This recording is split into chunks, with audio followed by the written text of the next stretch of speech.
Buenos días.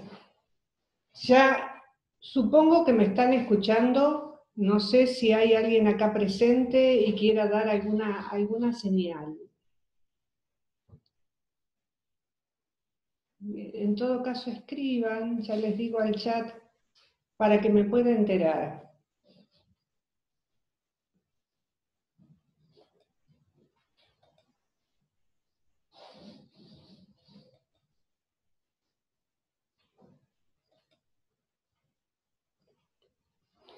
Bien, vamos a continuar entonces con la clase.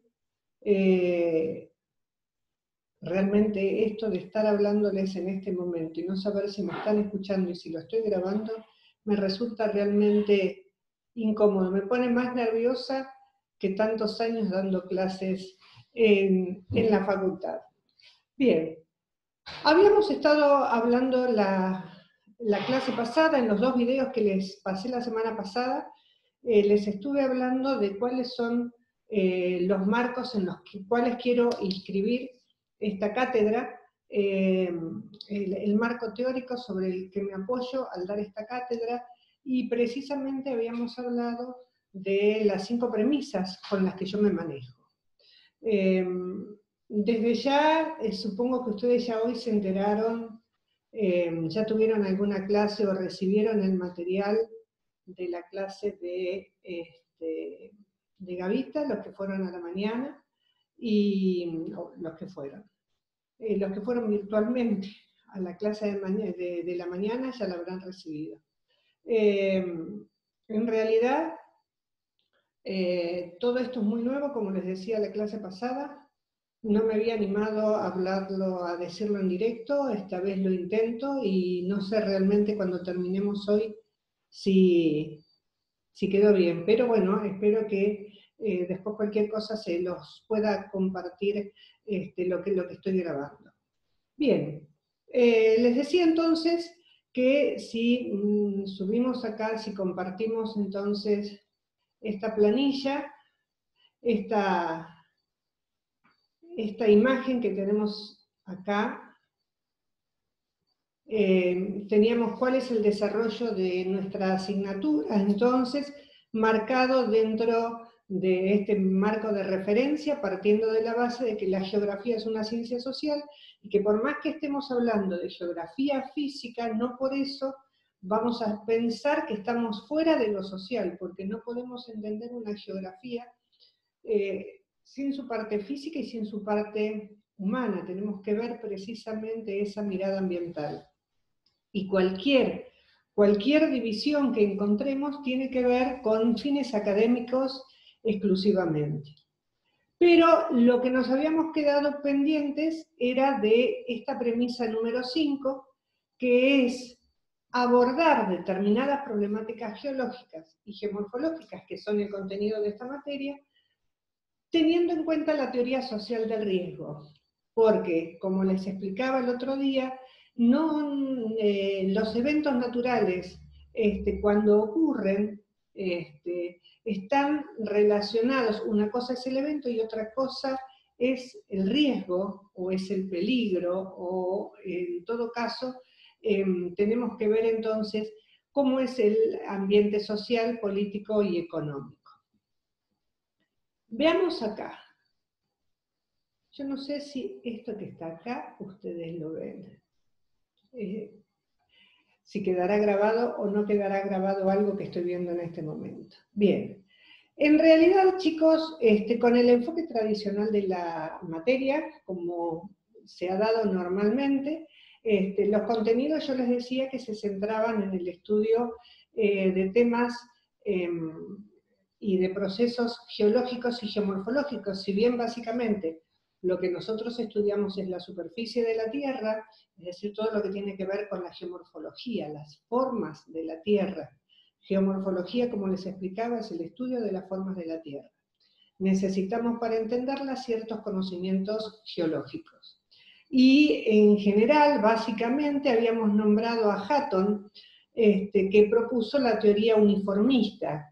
El uniformismo dice que el presente es la clave del pasado. Que cualquier entonces proceso que vemos hoy, puede explicarnos qué es lo que ha pasado en el tiempo, en el pasado.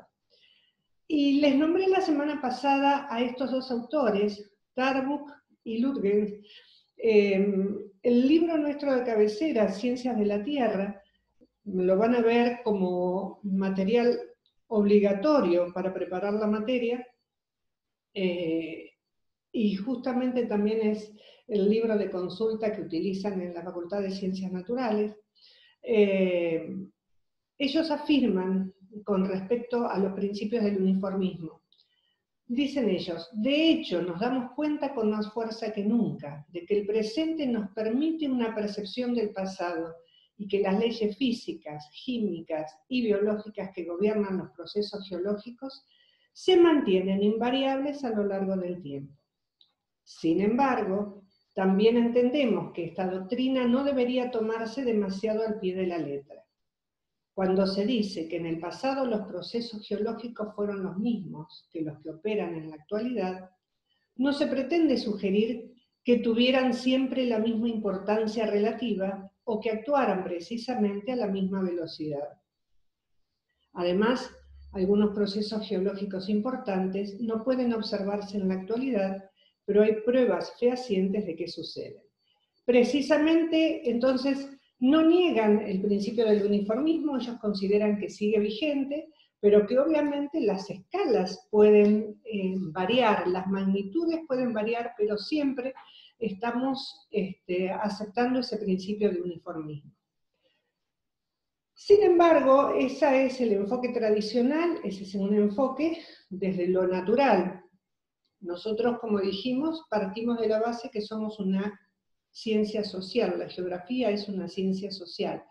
Entonces, tenemos que trabajar con un enfoque ambiental y me interesa aplicar el concepto de la teoría social del riesgo. Es decir, que todos los cambios, si bien entonces se ocupa básicamente del estudio de las geoformas y algunos temas geológicos esenciales que nos van a ayudar a explicar esas formas de relieve, no desconocemos el rol de la sociedad. Y acá voy a citar a Blackie, que pertenece a la red de estudios sociales del desastre, que ahora lo vamos a explicar un poco más adelante. Todos los cambios que se producen sobre el relieve, y en particular los desastres, no se deben exclusivamente a eventos naturales. También son el producto del medio ambiente social, político y económico, diferente del medio ambiente natural, debido a la forma en que estructura la vida de diferentes grupos de personas. Entonces, hay una gran diferencia entre el enfoque tradicional y el enfoque que pretendemos dar desde la cátedra, un enfoque realmente social, trabajado entonces, como les decía, con esa mirada ambiental y desde la teoría del riesgo. A ver. Muy bien. ¿Cuándo se empieza a hablar del riesgo? En todo el siglo XX se empezó a hablar del riesgo, se empezó a ver qué es el riesgo, qué es la peligrosidad, qué es lo mismo un peligro, es lo mismo un desastre, una catástrofe, qué es la vulnerabilidad, qué es los distintos procesos naturales que ocurren, se los puede considerar peligrosos, era lo que les planteaba cuando les mostré las imágenes del volcán al comienzo de la primera clase.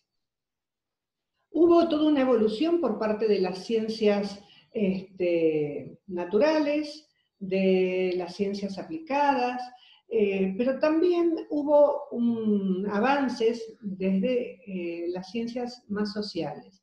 Y en particular yo acá me quiero centrar en dos sociólogos alemanes que por 1990, más o menos, plantearon los mismos conceptos. Por un lado, tenemos a Beck. Ulrich Beck, sociólogo alemán, él escribió la teoría de la sociedad del riesgo. Nosotros hablamos de la teoría social del riesgo. o la teoría del riesgo social, en realidad. Teoría de la sociedad del riesgo. ¿De qué habla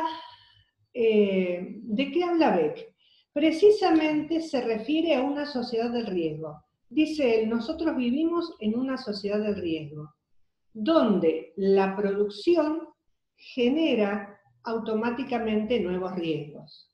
Entonces, el progreso de alguna manera viene envuelto de riesgos. Y precisamente él dice, vivimos sobre un volcán civilizatorio que encierra el surgimiento de nuevos riesgos. De alguna manera, aunque el tema del coronavirus no sea un tema físico, nos puede llegar a servir en este momento para comprender este concepto. Fíjense que los progresos han avanzado tanto las comunicaciones, estamos en este mundo globalizado tan conectados unos a los otros, que a la vez, precisamente esas conexiones son las que han favorecido la rápida dispersión de este virus. Entonces, ese volcán civilizatorio encierra el surgimiento de nuevos riesgos. Él rompe en su manera de trabajar con la tradición naturalista en la interpretación de los desastres. Los desastres no tienen que ver con la naturaleza en sí, sino que aparece la sociedad como responsable. Giddens escribió este libro, Teoría de la Sociedad del Riesgo, en 1990. 10 años después, confirmó, en el libro siguiente, confirmó su teoría.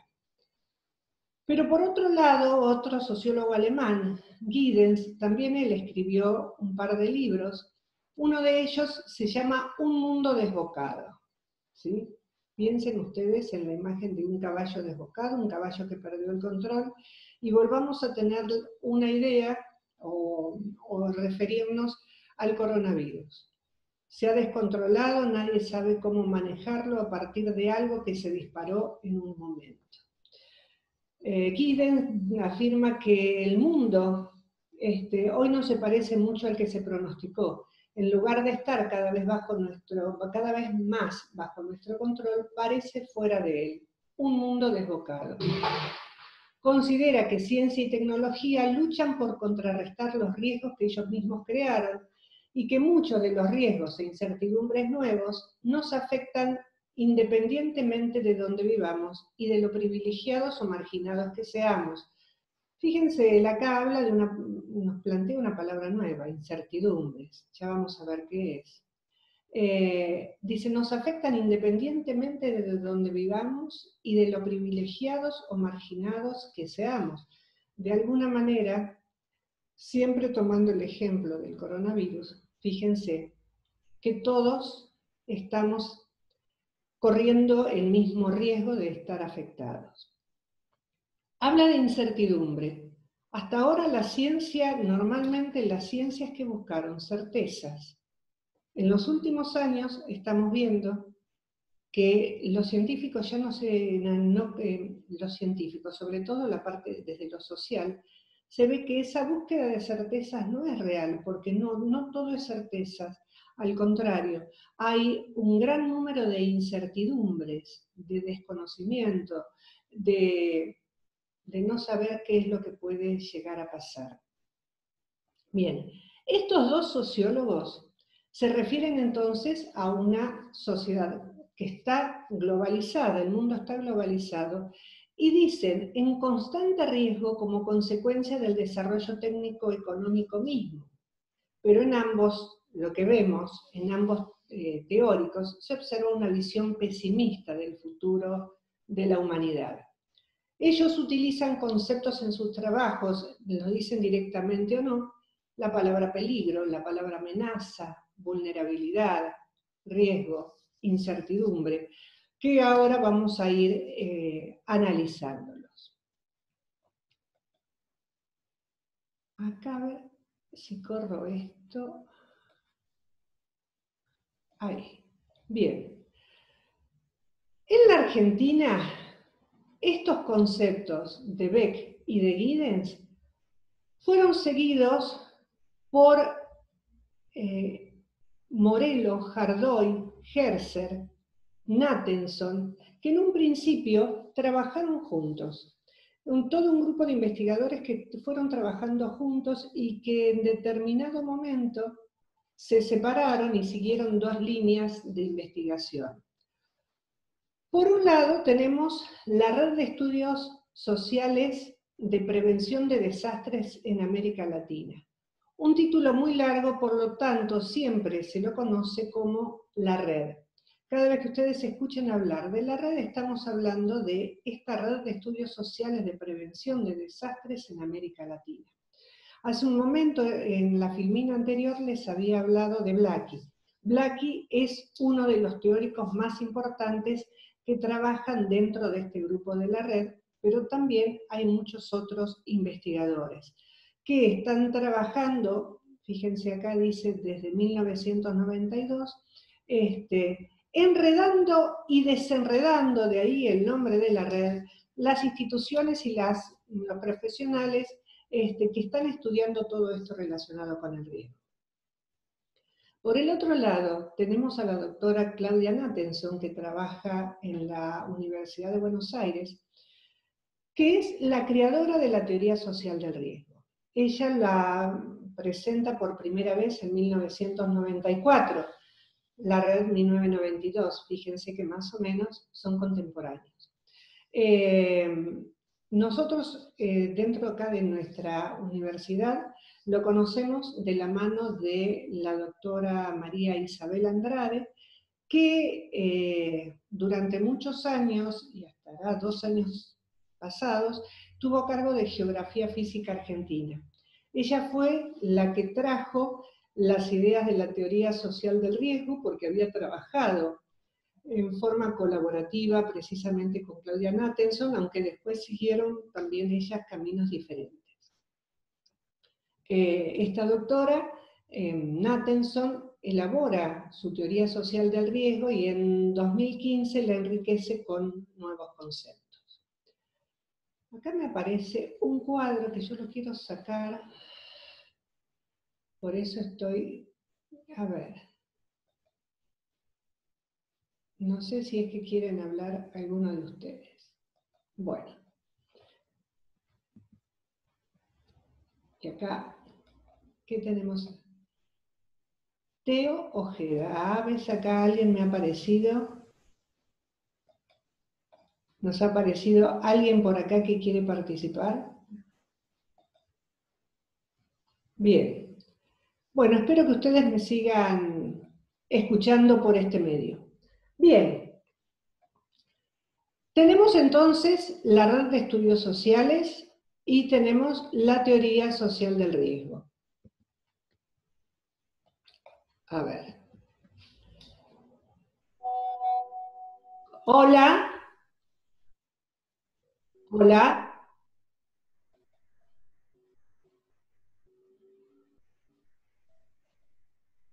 Bien. Ya aprenderemos, chicos, a que esto participemos de alguna manera todos, de una manera más sencilla. A ver. Denme un momento de tiempo.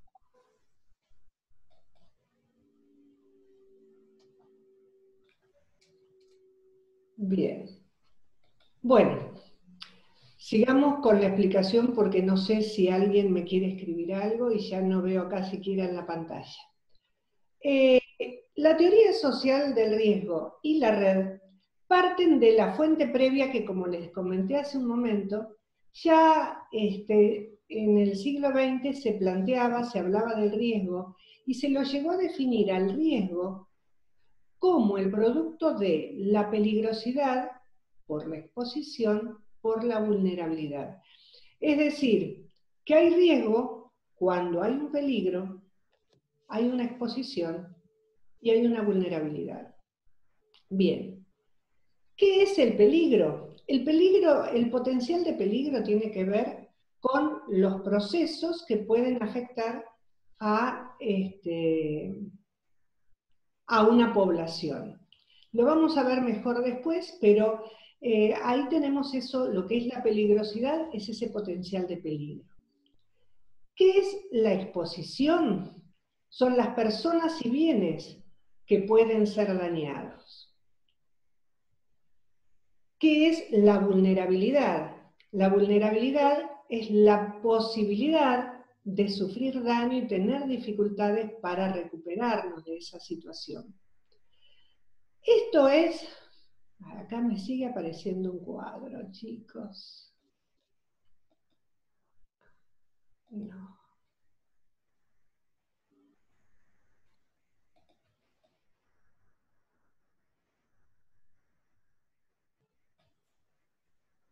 Bien. Estos conceptos que nosotros vemos en este lugar es lo que se planteaba en el pasado. ¿Qué es lo que hace la teoría social del riesgo? Es repetirlos, ¿sí? Considera que están estas tres dimensiones, pero además agrega una cuarta dimensión, que es la incertidumbre. La incertidumbre es propuesta por Nathanson. Son las limitaciones en el estado del conocimiento y las indeterminaciones jurisdiccionales, administrativas y normativas. Dice Nathanson que reconocer e incorporar las incertidumbres en el estudio del riesgo nos va a ayudar a superar esta dimensión. Por otro lado, la red, que lo volvemos a decir, Red de Estudios Sociales de Prevención de Desastres de América Latina, considera que hay que fortalecer el estudio social de la problemática del riesgo y definir nuevas formas de intervención y de gestión, que tienen que ver con lo que es mitigar y prevenir los problemas. Mitigar, cuando no se puede evitar, tratar de mitigar las consecuencias. Prevenir, ¿sí? Evitar que ocurran, ¿sí? Pero para eso tenemos que hacer también todo lo que tiene que ver con la predicción. Aparecen varios autores, entre ellos Blackie. Blackie y sus compañeros trabajan mucho los fundamentos teóricos de la vulnerabilidad, pero también aparece Label, que trabaja con la clasificación de los peligros. Cardona, para quien la vulnerabilidad está incluida directamente en la exposición. Romero y Mascray, que hablan de vulnerabilidad de origen y progresiva. Wilches-Cho, que habla de vulnerabilidad global. Todo esto ahora lo vamos a ver en las filminas siguientes. A ver. ¿Qué es entonces el peligro? Es un peligro sinónimo de amenaza, es un proceso o fenómeno, y la peligrosidad es la probabilidad que ese proceso ocurra. La probabilidad tiene que ver con el grado de certeza de ocurrencia de un evento en particular y se basa en la frecuencia histórica. A ver, chicos. Quiero volver a poner en pantalla mi imagen porque no verme me molesta, pero no sé cómo tengo que hacer. Bueno. Bien, sigamos hablando. Espero que estén viendo, por lo menos ustedes, la filmación. Entonces, cuando hablamos de peligro estamos hablando de fenómenos físicos naturales que pueden afectar de manera adversa a los seres humanos, a sus estructuras o actividades. Y cuidado, esto lo dijo Nathanson porque ella habla precisamente de la parte física. Ella estaba a cargo también de geografía física. Pero hablar de fenómenos físicos naturales, pero podemos hablar de riesgo también de otras maneras. A ver. En este momento podemos estar hablando de un peligro, de un fenómeno o de un proceso que es la presencia del coronavirus, ¿sí? Y ese sería el peligro, es un proceso o fenómeno. Hola. Hola. Profe, Sí. ¿te das cuenta que somos los únicos? ¿Cómo? que somos los únicos en la grabación. O sea, hay gente que está esperando a poder entrar. ¡Ay, mirá! Buenísimo, a ver cómo será. ¿Y no lo pueden ver ellos? No porque tienen que estar, porque el anfitrión quiere que los permita entrar. O sea, yo fui el Ahí único, literal. está. Creo que ahí los admití a todos, que decía admitir a todos. Ahí, a ver, ahí 19, ahí están apareciendo. Bien. Hola chicos a todos. Después esta primera parte la van a tener que volver a mirar en todo caso. ¿Con quién estaba hablando yo? ¿Con Teo? Sí. Bien, hola Teo, ¿cómo estás? Te agradezco. Realmente, así con tanta gente nunca había hablado, así que era un tema. Te agradezco que te hayas comunicado. ¿Los demás andan por ahí, chicos? Y algunos recién ingresamos, ¿no? Recién pude ingresar. ¿Pudiste? Sí, ahora sí. Ay, bueno, me alegro, chicos, bienvenidos. Y, Gracias. y bueno, y de a poco iremos aprendiendo, les decía recién a Teo también. Yo veía que acá había un montón de chicos y me puse contenta, pero por lo visto esto venía diferente. Así que, bueno, les estaba hablando precisamente, esperen que vuelvo un cachito para atrás, entonces para que se enganchen en esta imagen. Saco esto. Cualquier cosa me vuelven a decir. Ahí.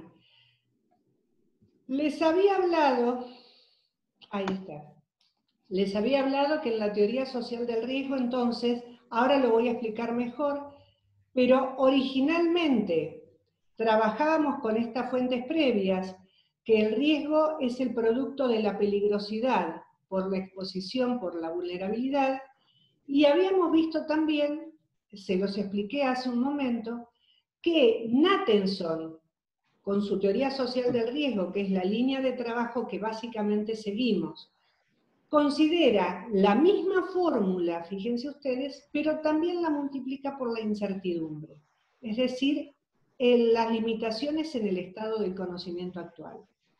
Mientras que la red, que si bien no es lo que nosotros básicamente vamos a trabajar, nos brinda sí mucha información teórica, entonces gran parte del material que trabajamos es a partir de la red.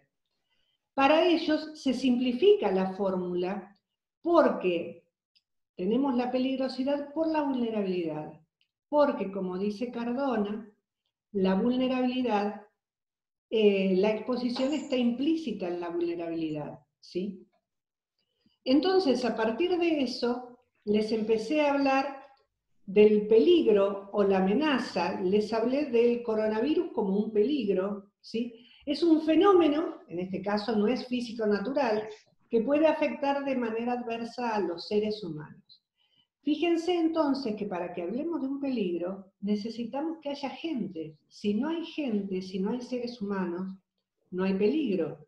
Es simplemente un fenómeno. Un volcán que explote en el medio del desierto no es peligroso por más que sea una explosión súper explosiva, a no ser que obviamente sus cenizas después afecten al planeta. Pero si es, por ejemplo, una gran erupción de lavas y nadie lo afecta, no va a tener problemas. Acá me dice que Julián está levantando la mano. Sí, hay un Hola, compañero que está sí. esperando hay un compañero que está esperando para entrar, creo que ahí entro igual. A ver, lo voy a buscar. Estoy revisando que hayan entrado todos los que estábamos hablando, tratando de entrar. Sí, ya entró. Listo. Genial, genial. Estaba revisando. Fíjate. ¿Sí? Sí, los que estábamos esperando estamos todos. Ahora sí. Perfecto, perfecto, Julián. Bueno, Listo, por gracias. ya también veo que nos podemos comunicar así. Entonces, Sí, hasta ahora van bien, chicos, con la explicación. perfecto. Se Sí, perdieron perfecto. toda la primera parte, pero bueno, después entonces lo verán. Acá dice, Sí, eso no. a ver, acá admito a Agustín, acá. Ahí. Y acá también entonces agregué a 2 más. Tenés que, a ver, bien, Santiago, tenés que activar, a ver, profe, creo que no se escucha el audio. ¿Me están escuchando ahora? Ahí está, Te sí. escucho en todo momento, profe. Bueno, bueno. Iremos aprendiendo, chicos. Creo que para esto tenemos para un tiempo, lamentablemente. Bien, estamos entonces hablando de las amenazas, los peligros. El peligro va a existir siempre que haya personas que puedan estar afectadas. De lo contrario, no pasa de ser un proceso o un fenómeno. Label, que es uno de los teóricos de la red, los clasificó en naturales, socionaturales, antrópico-contaminantes y antrópico-tecnológicos, pero dice que cada vez es más difícil diferenciar unos de otros. ¿Qué sería una amenaza natural? Por ejemplo, un terremoto, por ejemplo, un huracán, ¿sí? Esos son fenómenos naturales. ¿Qué es un fenómeno socionatural? Cuando de alguna manera la población interviene. La inundación que nos afectó a nosotros hace 7 años, en realidad es una amenaza socionatural, porque de alguna manera, si hubiera habido ciertas medidas tomadas a tiempo, relacionadas con lo que es la gestión, con la prevención, se podría haber evitado. Amenazas antrópico-contaminantes, por ejemplo, un derrame, o el uso, por ejemplo, de glifosato en los cultivos, y cómo todos entonces podemos estar afectados por esos contaminantes.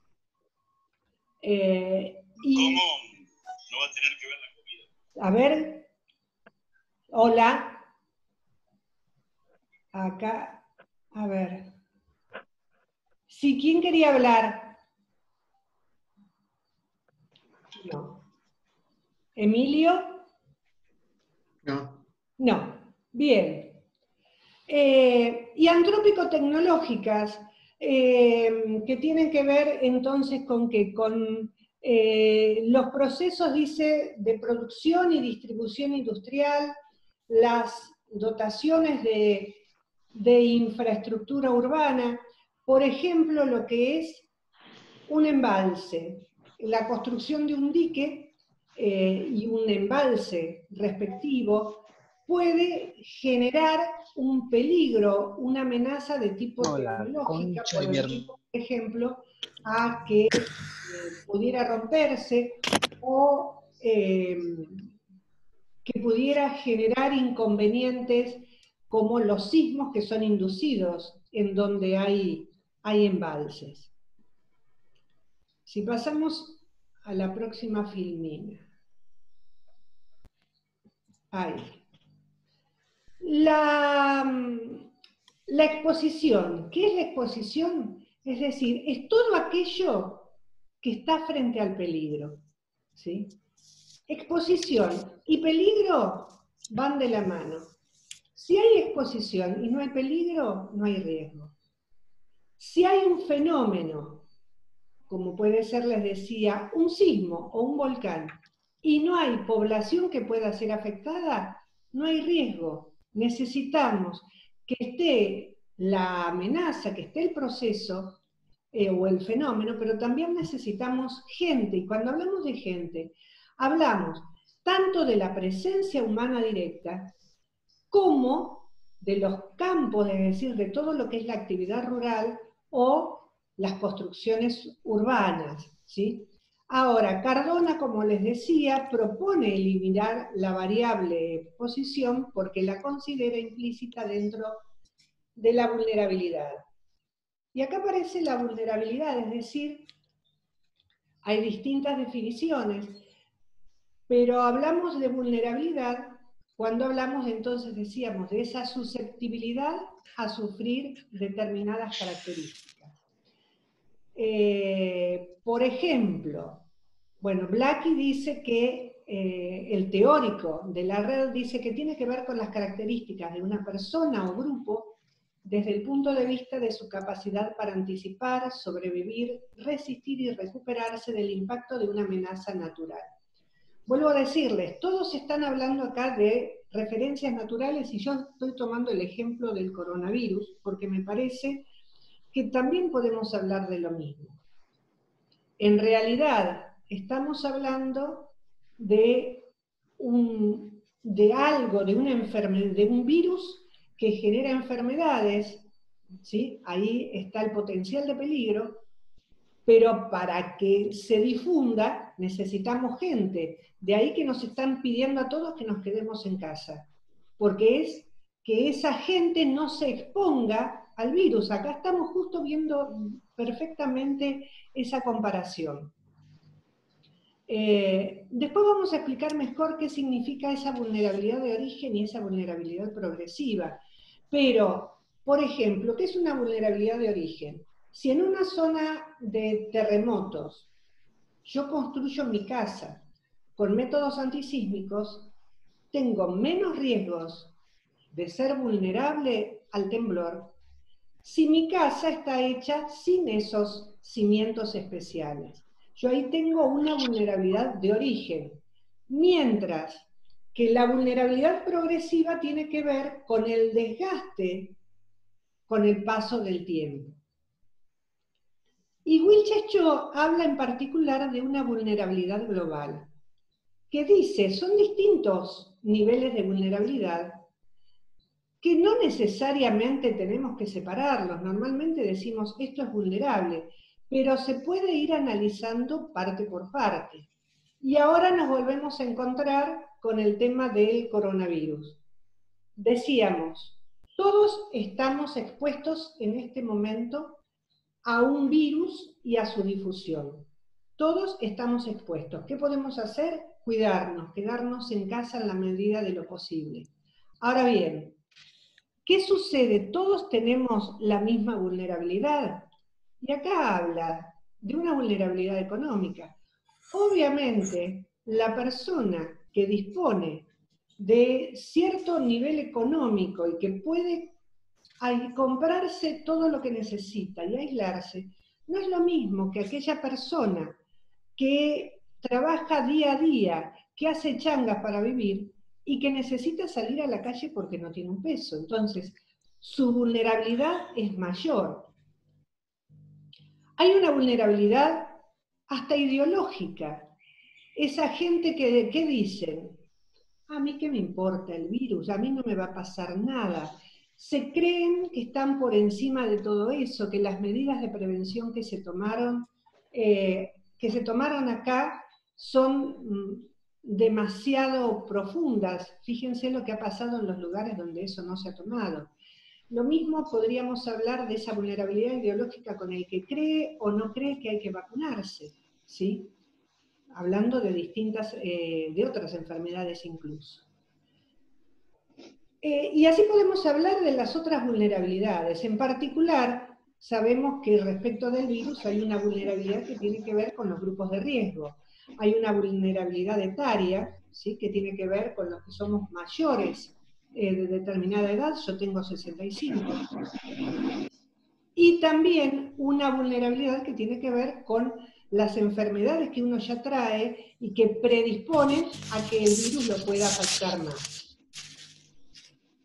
Y aparece, a ver, ¿hay alguien que quería hablar? No.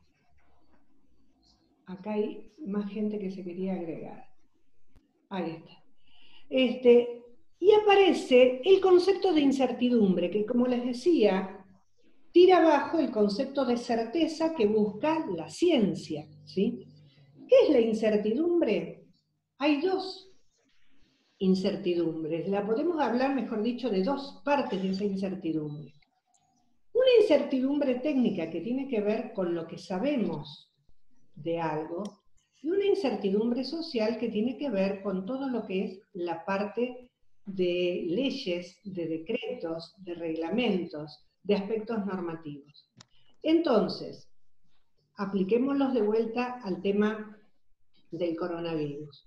¿Hay una incertidumbre técnica? Sí. ¿Qué es el coronavirus? No sabemos. Sabemos poco, apareció hace muy poco. Como lo han dicho, el mismo presidente lo ha dicho. Estamos aprendiendo sobre la marcha a luchar con algo tan nuevo como es este virus del que se empezó a hablar hace poco tiempo. Acá alguien... Acá. Ay, voy aprendiendo, chicos. Cuando aparecen acá en la pantallita es que querían agregarse. Bien. Entonces, es el desconocimiento, ¿sí? La incertidumbre técnica es lo que yo sé de algo. Y la parte de incertidumbre social tiene que ver con las medidas que toma el Estado o los entes privados para luchar o para enfrentarse ante determinadas cuestiones. Y entonces habíamos presentado las 4 dimensiones: peligrosidad, exposición, vulnerabilidad e incertidumbre, y llegamos al concepto de riesgo, que al igual que las 4 dimensiones anteriores, es una construcción social referida a un potencial desastre como consecuencia de la concurrencia en un mismo momento y territorio de eventos naturales potencialmente peligrosos y de una población vulnerable, ¿sí? Volvemos a decir, acá hablamos de eventos naturales, pero nosotros lo estamos aplicando también, en este caso, al concepto del coronavirus. Esto acá ya nos queda muy poquito tiempo, así que vamos a tratar, bueno, cerramos acá. Lo quiero aplicar a lo que habíamos visto en la primera clase. En la primera clase habíamos dicho que los volcanes no deben estudiarse desde un punto de vista geológico exclusivamente. Entonces, el Vesubio en particular lo tomé porque se lo considera uno de los volcanes más peligrosos del mundo. Vamos a hablar, ya cuando corresponda a este tema, de este volcán que se encuentra en Nápoles, en el sur de Italia, y precisamente que en el año 79 sepultó a varios pueblos, principalmente Pompeya. La peligrosidad es alta porque se supone que en cualquier momento puede reanudar su actividad y que esta puede ser explosiva. Pero alrededor del volcán viven, como ven en esta foto acá abajo, viven 3 millones de personas. Eso nos está hablando de una gran exposición, que a la vez es vulnerable. ¿Por qué es vulnerable? Porque nos encontramos con que la densidad de población es alta. Hay un dominio de la mafia, que ya después les hablaré cuando hablemos del volcán nuevamente más en detalle. Hay un trazado complejo de las calles, hay un tráfico caótico. La presencia de la mafia dificulta entonces conseguir trabajo. Todo depende mucho de intercambios mafiosos en esa zona. Entonces, cada uno de estos elementos lo que van a hacer es restringir una rápida evacuación en el caso de que se sepa de que puede estar por estallar el volcán. ¿Y qué es la incertidumbre?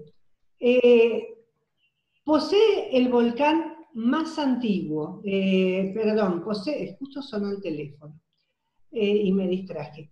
Posee el observatorio más antiguo, ¿sí? Desde mucho tiempo atrás se lo sigue. La gente tiene conciencia del peligro, ¿sí? Pero hay una incertidumbre porque no se sabe, es decir, se supone que puede estallar, pero ¿cuándo? No se sabe con exactitud y no se puede por el momento predecir con exactitud.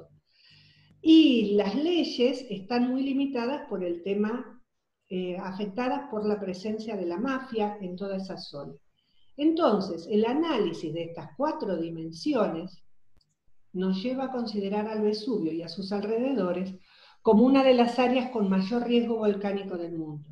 Entonces, me interesa que todos los temas, en la medida de lo posible, que desarrollemos este año, los encaremos de esta manera, que no nos quedemos solamente con la parte geológica y geomorfológica, sino que veamos este enfoque social. Con esto, a continuación, ustedes, en la filmina siguiente está la bibliografía que yo utilicé para preparar este material. Con esto la clase de hoy se cierra y la primera unidad se cierra. Y también creo que tenemos el tiempo justo si no terminó hasta ahora. Espero que no hayan tenido dificultades, que mirándolo lo puedan entender mejor. No sé cómo volver a la pantalla para verlos a ustedes, o para que ustedes al menos me vean a mí. Ya seguiremos aprendiendo. Cualquier duda lo escriben, sea en la página de Facebook o sea en la página que tenemos del aula virtual. Nos escriben a Gavita, me escriben a mí, o incluso consulten a los chicos que están adscritos a la cátedra. El otro día les subí la ficha de cátedra en la que ustedes van a encontrar mucho más material al respecto. Ya le vamos a subir para el resto de las unidades el libro de Targum y Lütgens, que les sirve de cabecera para todo el programa, y espero todas las preguntas que ustedes tengan que hacer. No sé si quieren decir algo ahora, y si no ya nos despedimos hasta el jueves, que espero que todo esto marche mejor, que la parte técnica nosotros la manejemos mejor. Así que no veo acá señales, me despido entonces de ustedes. Disculpe Sí. un segundo. Entonces, ¿la próxima clase es del jueves a qué hora? El jueves a las 10. A las 10, el de esta semana. Sí, siempre van a Listo, ser el martes y el jueves a las 10 de la mañana. Ok, gracias. Perfecto. Y una cosa más. Creo que para mostrar lo que es el PowerPoint estás compartiendo pantalla, ¿no? ¿Te parece como share screen? Para sacarlo, te digo. Sí. Creo que lo puedes desactivar acá abajo, porque recién decías como que querías volver a la pantalla de la cámara. Sí, ¿todo eso sale? No Creo sé. que sí. Sí, Ahí está. Creo que... No está. No. Pero nada, te digo porque yo igual también estoy como aprendiendo a usarlo, pero capaz que funciona así. No, por eso, todos vamos a ir aprendiendo, chicos. Así que esperemos que se pueda seguir así. Y espero que se haya por lo menos grabado para que lo tengan. Algo iremos haciendo. Luciano, nos vemos entonces en la próxima. Nos vemos, muchas gracias. Saludos a todos. Nos vemos, chicos. Gracias. Luego. Acá están. Ay, acá los veo a todos. No sé qué hice y ahí están apareciendo todos. Buenísimo. Sí, seguramente fue lo de desactivar el compartir pantalla. Ahí está.